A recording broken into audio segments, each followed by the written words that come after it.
দেশের রাজনৈতিক অস্থিরতার প্রভাব পড়েছে বৈদেশিক মুদ্রার বাজারে। ডলারের বিনিময় হার নিয়ে অনিশ্চয়তা তৈরি হচ্ছে বাজার জুড়ে।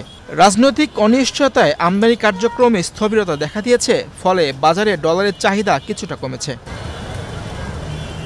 গণঅভ্যুত্থানে গত বছরের ৫ আগস্ট পতন হয় আওয়ামী লীগ সরকারের। সরকার পতনের পর থেকেই বিভিন্ন দেশের পর্যটন ভিসা এবং চিকিৎসা ভিসা নিতে নানা জটিলতা তৈরি হয়েছে। কোনো দেশ আবার ভিসা দেওয়ায় বন্ধ করে দিয়েছে। এমন পরিস্থিতির মধ্যে দেশের বাইরে যাত্রীর সংখ্যা কমেছে। বাংলাদেশ থেকে সবচেয়ে বেশি মানুষ যাতায়াত করতো ইন্ডিয়াতে, কেউ ট্রিটমেন্টের জন্য, কেউ লেখাপড়ার জন্য, কেউ ঘোরার জন্য। সেটা ভিসাটা বন্ধ আছে, দুবাইয়ের ভিসা বন্ধ আছে।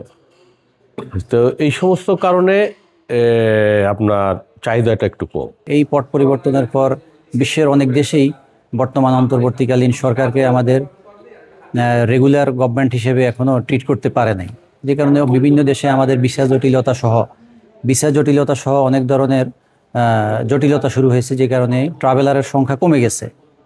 ট্রাভেলারের সংখ্যা কমে যাওয়াতে মার্কেটে ডলারের চাহিদাও কমে গেছে। খোলা বাজারে ডলারের সংকট নেই।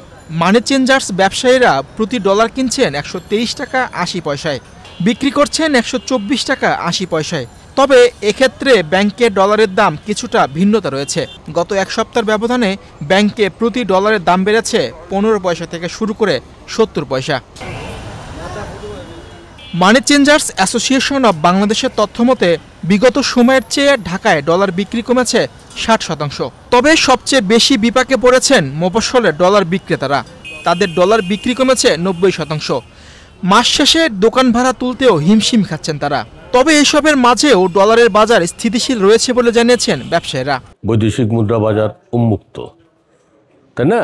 তো সেক্ষেত্রে বিগত দিন থেকে শুরু করে প্রেক্ষাপট পরিবর্তনের পরবর্তী যে সমস্ত পদক্ষেপ নেওয়া হয়েছে অ্যাসোসিয়েশনের পক্ষ থেকে, বা বর্তমানে যে সমস্ত পদক্ষেপ চলমান, তাতে আপনার এই বৈদেশিক মুদ্রার বাজার স্থিতিশীল।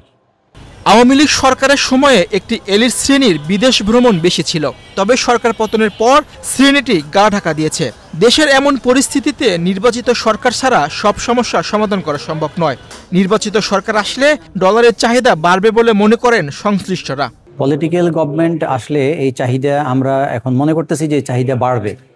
তখন আরেকটা পলিটিক্যাল এলিট শ্রেণী তৈরি হবে, তারা হয়তো বিদেশে যাবে, বিভিন্ন কারণে ডলারের চাহিদা বাড়বে। রাজনৈতিক একটা স্থিতিশীলতা আসলে ডলারের চাহিদা বাড়বে, আমাদের ইম্পোর্ট বাড়বে, এক্সপোর্ট বাড়বে। বর্তমানে তো আমাদের এক্সপোর্ট গ্রোথ নাই বললেই চলে, মাইনাস গ্রোথ হচ্ছে। রাজনৈতিক উত্তাপের সঙ্গে পাল্লা দিয়ে শীতল হয়ে উঠছে ডলারের বাজার। এমন পরিস্থিতির উন্নয়নে দ্রুত সরকারের সহযোগিতা পাবেন ব্যবসায়ীরা, এমনই আশা করেন তারা। মীর হোসেন সরকার, বাংলাদেশ প্রতিদিন।